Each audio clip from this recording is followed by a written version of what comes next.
Assalamualaikum warahmatullahi wabarakatuh. Perkenalkan, nama saya Cynthia Pratamasari, NIM B1B121084 dengan Prodi Ilmu Pemerintahan Fakultas Hukum Universitas Jambi, akan menjelaskan mengenai kuota batubara di Provinsi Jambi untuk memenuhi tugas mata kuliah akhir dari mata kuliah pemerintah daerah. Baiklah, di sini kita memasuki slide pertama mengenai latar belakang di bab pendahuluan. Batubara merupakan salah satu bahan galian strategis yang sekaligus menjadi sumber daya energi yang sangat besar. Indonesia merupakan salah satu daerah penghasil tambang batubara terbesar di dunia. Pertumbuhan pertambangan batubara semakin pesat karena semakin banyak lahan tambang baru yang ditemukan. Indonesia memiliki cadangan batubara yang sangat besar dan menduduki posisi keempat di dunia sebagai negara pengekspor batubara. Pemerintah memberikan kuota batubara kepada setiap perusahaan tambang yang beroperasi di Provinsi Jambi. Karena ini menentukan jumlah produksi batubara yang diperolehkan bagi perusahaan tambang untuk digali dan dipasarkan dalam setahun. Pemberian kuota ini dilakukan oleh pemerintah berdasarkan hasil evaluasi atas kinerja perusahaan tambang dalam mengelola lingkungan, keselamatan kerja, dan pengembangan masyarakat. Kuota batubara di Jambi selalu menjadi perhatian utama dari masyarakat lokal maupun internasional. Hal ini dikarenakan pengelolaan batubara di Jambi selalu dikaitkan dengan isu lingkungan, keselamatan kerja, serta dampak sosial ekonomi bagi masyarakat sekitar. Oleh karena itu, pemberian kuota batubara harus dilakukan dengan hati-hati dan penuh pertimbangan. Pemberian kuota batubara di Jambi tidak selalu berjalan dengan lancar. Ada beberapa kendala yang harus dihadapi oleh pemerintah dalam menentukan kuota batubara, seperti ketidakpastian harga batubara di pasar global dan isu kerusakan lingkungan serta dampak sosial dan ekonomi bagi masyarakat sekitar tambang. Oleh karena itu, perlu adanya koordinasi yang baik antara pemerintah, perusahaan tambang, dan masyarakat untuk mencapai kesepakatan yang menguntungkan semua pihak. Dalam rangka meningkatkan pengelolaan batubara yang berkelanjutan di Jambi, pemerintah terus memperkuat pengawasan dan pengendalian atas aktivitas tambang. Selain itu, pemerintah juga mendorong perusahaan tambang untuk melakukan pemberdayaan masyarakat dan memperhatikan aspek lingkungan yang keselamatan kerja dalam setiap kegiatan operasionalnya. Kuota batubara di Jambi merupakan sebuah kebijakan yang penting dalam mengutamakan produksi batubara di Provinsi Jambi. Namun, penting untuk diingat bahwa pemberian kuota harus dilakukan dengan mempertimbangkan semua sisi, baik dari sisi ekonomi, sosial, maupun lingkungan. Hanya dengan cara ini, maka pengelolaan batubara di Jambi dapat berlangsung secara berkelanjutan dan dapat memberikan manfaat bagi semua pihak. Kemudian kita memasuki slide kedua, yaitu rumusan masalah dan tujuan. Yang pertama, rumusan masalah. Terdapat 3 komponen. Yang pertama, bagaimana kuota produksi batubara di Provinsi Jambi, bagaimana kerangka hukum regulasi keterkaitan pengaturan kuota batubara di Provinsi Jambi, dan yang terakhir, apakah benar pernyataan dari Gubernur Jambi mengenai kuota produksi batubara merupakan kebijakan dari Dinas Energi dan Sumber Daya Mineral atau SDM, dan tujuan daripada dilaksanakannya penelitian ini ialah untuk mengetahui kuota produksi batubara di Provinsi Jambi, kemudian mengetahui bagaimana kerangka hukum dan regulasi terkait pengaturan kuota batubara. Yang terakhir, mengetahui kebenaran pernyataan Gubernur Jambi mengenai kebijakan produksi batubara merupakan wewenang dari Dinas Energi dan Sumber Daya Mineral. Kita masuk ke kerangka teori. Baiklah, kerangka teori memiliki 3 komponen. Yang pertama, konsep kebijakan publik, kemudian regulasi kebijakan publik, dan yang ketiga, konsep kuota produksi batubara. Baiklah, saya langsung saja masuk ke konsep kebijakan publik. Teori kebijakan publik merujuk pada kumpulan konsep, metode, dan pendekatan yang digunakan untuk memahami dan menganalisis proses pembuatan kebijakan publik. Teori-teori ini membantu para peneliti analisis kebijakan dan membuat kebijakan dalam memahami faktor-faktor yang mempengaruhi kebijakan, implementasi, dan evaluasi kebijakan publik. Ada beberapa teori utama yang umumnya digunakan dalam analisis kebijakan publik. Berikut ada beberapa teori utama dalam teori kebijakan publik. Yang pertama, teori rasionalitas terbatas. yaitu teori ini mengutamakan bahwa pembuatan kebijakan memiliki keterbatasan dalam memproses informasi dan membuat keputusan yang rasional. Mereka mendasarkan keputusan mereka pada pengetahuan yang terbatas dan preferensi yang individual. Teori ini mengakui adanya trade-off atau kompromi dalam pembuatan kebijakan. Yang kedua, teori kelompok bunga api. Teori ini berpendapat bahwa kebijakan publik seringkali dibentuk oleh kelompok berkepentingan yang kuat yang memiliki kemampuan untuk mempengaruhi pembuat kebijakan. Kelompok-kelompok ini seringkali memainkan peran penting dalam perumusan kebijakan dan memperjuangkan kepentingan mereka. Kemudian, teori pendekatan inkremental. Teori ini berargumen bahwa kebijakan publik lebih cenderung mengalami perubahan secara bertahap dan inkremental daripada melalui perubahan yang drastis. Kebijakan publik seringkali berkembang melalui penyesuaian bertahap berdasarkan pengalaman dan pembelajaran dari masa lalu. Kemudian yang keempat, teori analisis kebijakan. Pendekatan ini menekankan pentingnya analisis kebijakan yang komprehensif dan berbasis bukti untuk membuat kebijakan yang efektif. Ini melibatkan identifikasi masalah, pemilihan alternatif kebijakan, dan evaluasi konsekuensi yang mungkin dari setiap pilihan. Kemudian yang kelima, teori perubahan sosial. Ialah teori ini menemukan bahwa kebijakan publik tidak dapat dipisahkan dari konteks sosial, politik, dan ekonomi yang lebih luas. Perubahan sosial politik yang terjadi dalam masyarakat dapat mempengaruhi pembentukan dan implementasi kebijakan publik. Menurut Anders dalam Augustion 2017 mendefinisikan kebijakan publik sebagai serangkaian kegiatan yang mempunyai tujuan tertentu yang diikuti dan dilaksanakan oleh seorang atau sekelompok aktor yang berhubungan dengan permasalahan atau sesuatu hal yang diperhatikan. Pengertian kebijakan publik juga disampaikan oleh Getson. Menurutnya, kebijakan publik adalah upaya yang dilakukan oleh pemerintah atau pejabat. Upaya tersebut dilakukan di dalam setiap tingkatan pemerintahan yang bertujuan untuk memecah masalah publik. Proses pembuatan pada sebuah kebijakan publik mencakup 5 tahapan, diantaranya sebagai berikut. Yang pertama, mengidentifikasi sebuah isu kebijakan publik. Yang kedua, mengembangkan proposal kebijakan publik. Yang ketiga, melakukan advokasi kebijakan publik. Yang keempat, melakukan kebijakan publik. Yang kelima, mengevaluasi kebijakan yang akan dilaksanakan. Kemudian menurut Thomas R. Dye, kebijakan publik adalah is whatever government goes to do or not to do, atau yang berarti apapun yang dipilih oleh pemerintah untuk dilakukan atau tidak dilakukan. Pengertian tersebut menekankan bahwa kebijakan publik adalah hal-hal mengenai perwujudan atau tindakan kebijakan publik, bukanlah pernyataan sebuah keinginan dari pejabat atau pemerintah semata. Kemudian kita masuk lagi ke regulasi kebijakan publik. Regulasi kebijakan merujuk pada proses pembuatan dan pelaksanaan aturan atau kebijakan pemerintah yang bertujuan untuk mengatur perilaku individu, organisasi, atau sektor tertentu dalam masyarakat. Teori tentang regulasi kebijakan mencoba untuk menjelaskan mengapa dan bagaimana pemerintah mengintervensi dalam kegiatan ekonomi dan sosial serta dampak terhadap masyarakat. Berikut ini beberapa teori yang relevan dalam konteks regulasi kebijakan. Yang pertama, teori ekonomi nuklasik. Teori ini berpendapat bahwa regulasi kebijakan diperlukan ketika ada kegagalan pasar, yaitu situasi di mana pasar tidak mampu mengalokasikan sumber daya secara efisien. Kegagalan pasar dapat terjadi karena adanya monopoli, informasi asimetris, eksternalis, atau ketidakcukupan persaingan.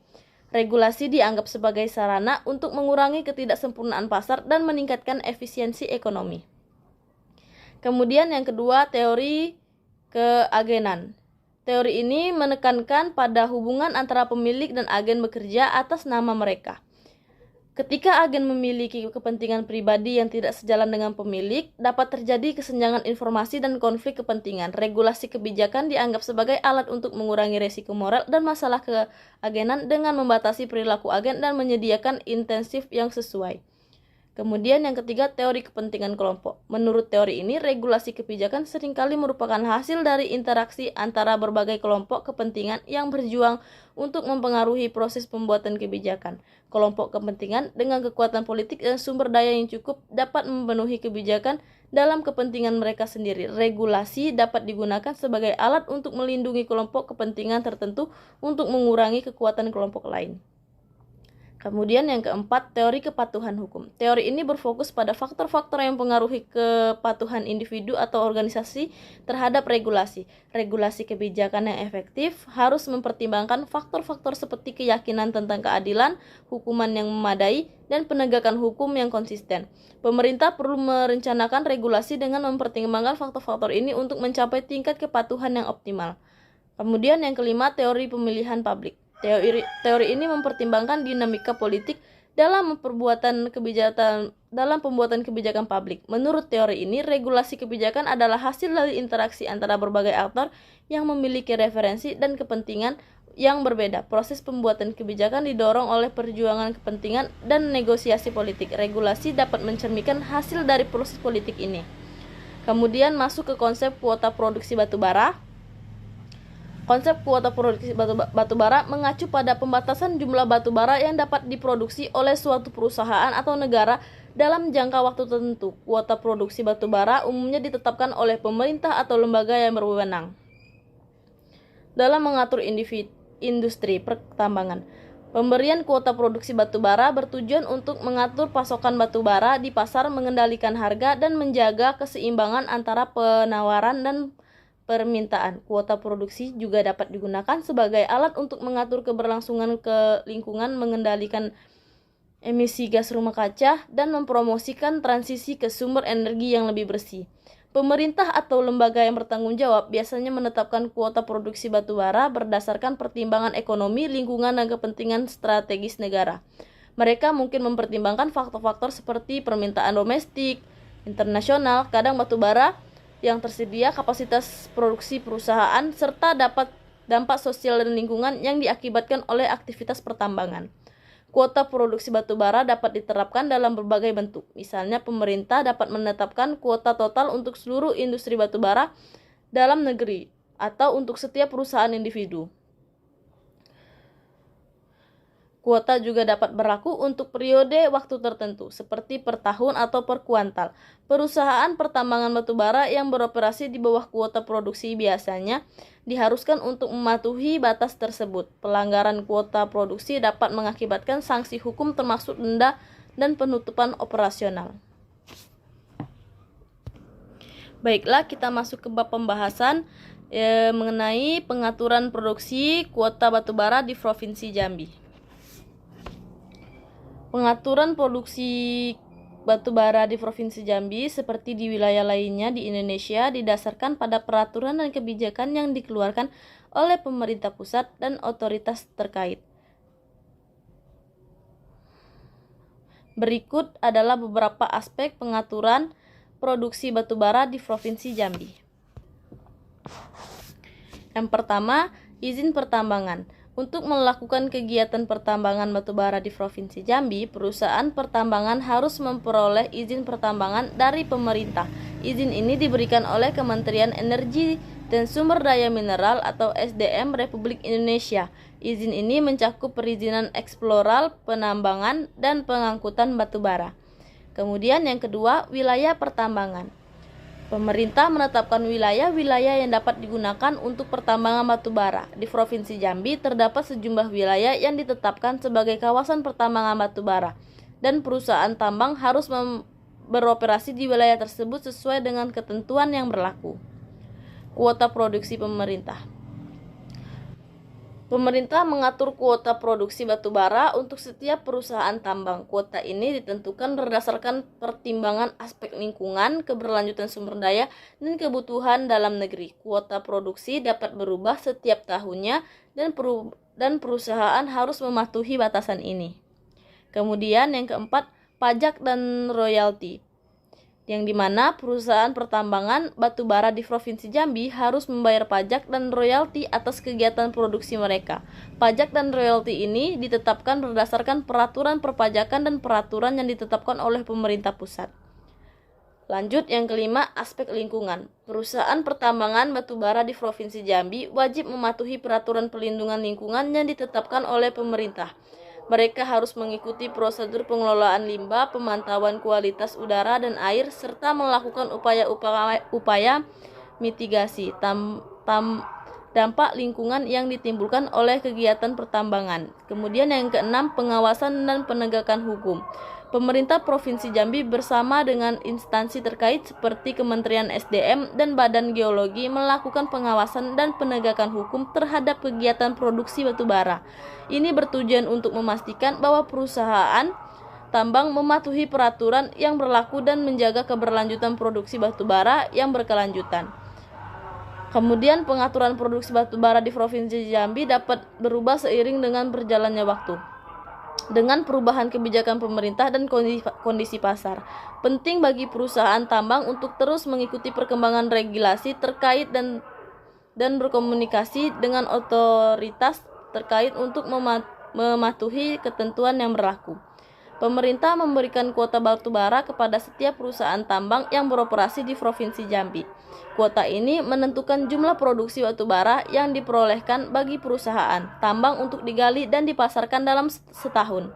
Pemberian kuota ini dilakukan oleh pemerintah berdasarkan hasil evaluasi atas kinerja perusahaan tambang dalam pengelolaan lingkungan, keselamatan kerja dan pengembangan masyarakat. Kuota batubara di Jambi selalu menjadi perhatian utama dari masyarakat lokal dan nasional. Hal ini dikarenakan pengelolaan batubara di Jambi selalu dikaitkan dengan isu lingkungan, keselamatan kerja, serta dampak sosial dan ekonomi bagi masyarakat sekitar tambang. Oleh karena itu, pemberian kuota batubara harus dilakukan dengan hati-hati dan penuh pertimbangan. Kuota batubara di Jambi sendiri telah diatur dalam rancangan kerja pemerintah daerah atau RKPD setiap tahunnya. Pada tahun 2021, pemerintah daerah Jambi menetapkan kuota batubara sebesar 10,9 juta ton. Kuota ini dibagi kepada sekitar 15 perusahaan tambang yang beroperasi di Provinsi Jambi. Namun pemberian kuota batubara di Jambi tidak selalu berjalan dengan lancar. Ada beberapa kendala yang harus dihadapi oleh pemerintah dalam menentukan kuota batubara, seperti ketidakpastian harga batubara di pasar global dan isu kerusakan lingkungan serta dampak sosial ekonomi bagi masyarakat di sekitar tambang. Oleh karena itu, perlu adanya koordinasi yang baik antara pemerintah, perusahaan tambang, dan masyarakat untuk mencapai kesepakatan yang menguntungkan semua pihak. Dalam rangka meningkatkan pengelolaan batubara yang berkelanjutan di Jambi, pemerintah terus memperkuat pengawasan dan pengendalian atas aktivitas tambang. Selain itu, pemerintah juga mendorong perusahaan tambang untuk melakukan pemberdayaan masyarakat dan memperhatikan aspek lingkungan dan keselamatan kerja dalam setiap kegiatan operasionalnya. Kuota batubara di Jambi merupakan sebuah kebijakan yang penting dalam mengatur produksi batubara di provinsi ini. Namun, penting untuk diingat bahwa pemberian kuota harus dilakukan dengan mempertimbangkan semua sisi, baik dari sisi ekonomi, sosial maupun lingkungan. Hanya dengan cara ini, maka pengelolaan batubara di Jambi dapat berlangsung secara berkelanjutan dan dapat memberikan manfaat bagi semua pihak. Kemudian,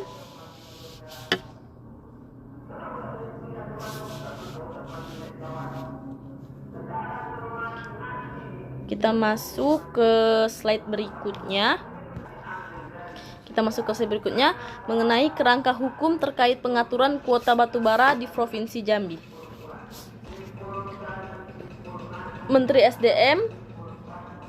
Menurut Menteri SDM dan pemerintah Provinsi Jambi. Yang pertama, keputusan Menteri SDM. Baiklah, saya lanjutkan. Keputusan Menteri Energi dan Sumber Daya Mineral Republik Indonesia nomor 139K/02-MEM-B/2021 tentang pemenuhan kebutuhan batubara dalam negeri untuk pelaksanaan pemenuhan kebutuhan batubara dalam negeri tahun 2021 ditetapkan Yang pertama, jumlah produksi batubara sebesar 550 juta ton dan tambahan jumlah produksi batubara sebesar 75 juta ton untuk penjualan ke luar negeri, sehingga jumlah produksi batubara untuk tahun 2021 sebesar 625 juta ton sebagai dampak pandemi virus disease 2009 atau COVID-19 yang mengakibatkan penurunan keekonomian pertambangan secara global serta tidak dikenakan kewajiban persentase penjualan batubara untuk kebutuhan dalam negeri. Kemudian yang kedua, menurut pemerintah Provinsi Jambi, dikutip dari statement yang disampaikan Gubernur Jambi di akun Instagramnya, bahwa pemerintah pusat tidak memiliki wewenang terhadap kuota produksi batubara di Provinsi Jambi. Ia menegaskan bahwa wewenang mengenai kuota produksi merupakan wewenang Kementerian SDM. Prinsipnya, kami siap mengurai macet itu walau dengan kondisi yang ada. Kewenangan kami juga terbatas sebagai gubernur ketika pemilik IUP atau izin usaha tambang membangkang tidak patuh. Kelemahan kami adalah kami tidak bisa memberi sanksi bagi mereka karena izin semua pengawasan kuota ada di Kementerian SDM, itu kelemahan kami, ujar beliau. Pemerintah Indonesia memiliki peran penting dalam penetapan kuota produksi batubara di Provinsi Jambi seperti di provinsi lainnya di Indonesia. Penetapan kuota produksi batubara ini bertujuan untuk mengatur dan mengendalikan produksi batubara dalam negeri agar sejalan dengan kebijakan pemerintah dan kebutuhan energi nasional. Beberapa peran pemerintah dalam menetapkan kuota produksi batubara di Provinsi Jambi antara lain: yang pertama, menetapkan kebijakan. Yang kedua, penetapan kuota produksi. Yang ketiga, izin dan pengawasan. Yang keempat, evaluasi dan pengendalian. Kemudian kita masuk ke slide berikutnya. Baik, kita masuk ke slide berikutnya, yaitu hasil penelitian mengenai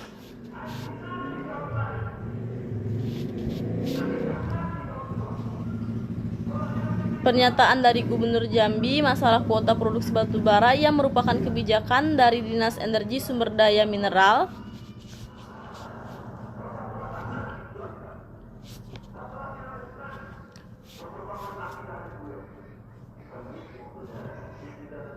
Yang dimana hasil penelitian atau wawancara dengan Dinas Energi Sumber Daya Mineral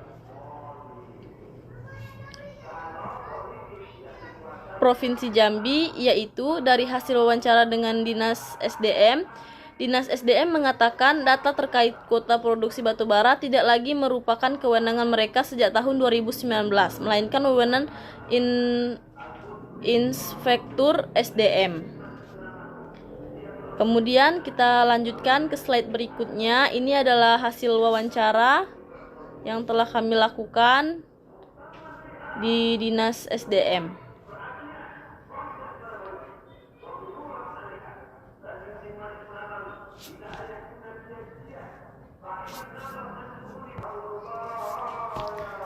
Ya, itu tadi hasil wawancara yang sudah kami lakukan. Kemudian kita masuk ke slide terakhir, yaitu kesimpulan.